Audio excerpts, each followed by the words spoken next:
185 রানে Bangladesh team pack হয়ে গেছে। 5 দিনের খেলা 2.5 দিনে শেষ।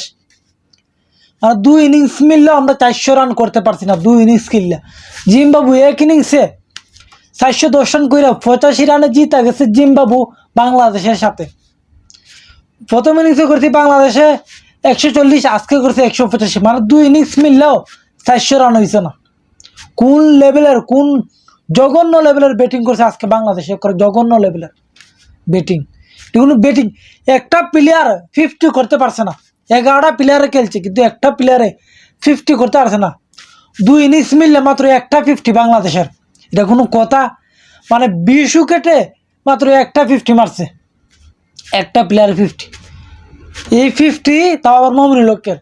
আর আজকের ব্যাটিং দেখছুনি, জয় মানে তোমার সাদমান ইসলাম করছে 9, জয় করছে 22,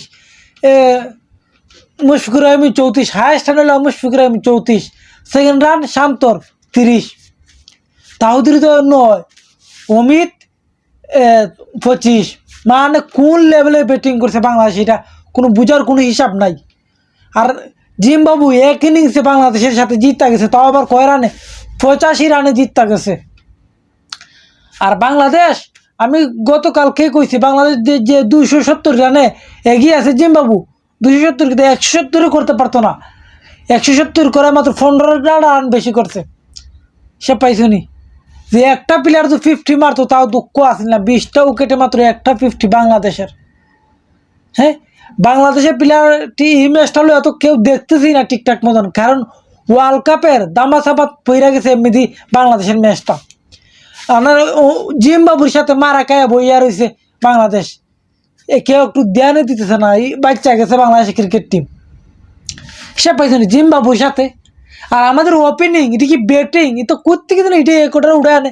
কত প্লেয়ার আছে বাংলাদেশের, কিন্তু তারা কোনো খবর নাই। কিন্তু এই সাদমান ইসলাম 2019 থেকে খেলতেছে, টেস্টের কি খেলছে জীবনে, তারে বারবার ওপেনিংয়ে নামায়, বারবার ওপেনিংয়ে দেয়, প্রত্যেক টেস্টের দিকে তারা রাখে। মাহমুদুল হাসান জয় 3টা টেস্ট ম্যাচে মাত্র একটা 50, 3টা টেস্ট ম্যাচে একটা 50। একটা 50তে কী হবে? টেস্টও 150 তার জীবন চলে টেস্ট ম্যাচ। হ্যাঁ, আর তাহুদির কেন এই টেস্ট অভিষেক করাইলে আমার মাথায় ধরেন। অভিষেক করাইয়া সবচেয়ে বড় ভুল করছে তাহুদির। দেখবাই সামনে তো ওয়ানডে তো ডাব্বা মারে, T20 তো ডাব্বা মারে, সপ্তাহে ডাব্বা মারা স্টার্ট করতেছে। আর আমরা যখন বোলিং করি, বোলিংও নাই, বলের টান। তারা দেখছি না বোলিংয়ে কীভাবে উইকেট নিছে। মোজার বান্ডু 60টা লড়িছে, নাকবির 60টা লড়িছে। মানে বলে বুঝে আমরা দেখি না অমন স্টাইল। বল দেখলে বুঝে আমাদের মাথা নষ্ট হয়ে যায় বল দেখলে, এমন অবস্থা হয়েছে। এটা কোনো খেলা দিচ্ছে যে 2 ইনিংস মিলে আমরা 400 রান করতে পারলাম না। আর এমনি জিম্বাবু এক ইনিংসে 410 রান করছে, তাও আবার এই 410 রানের মধ্যে 85 রানে জিততে গেছি। 85টা রানে আমরা 2 ইনিংস মিলে 325টা রান করছি মাত্র। এটা কোনো কথা? 325টা রান।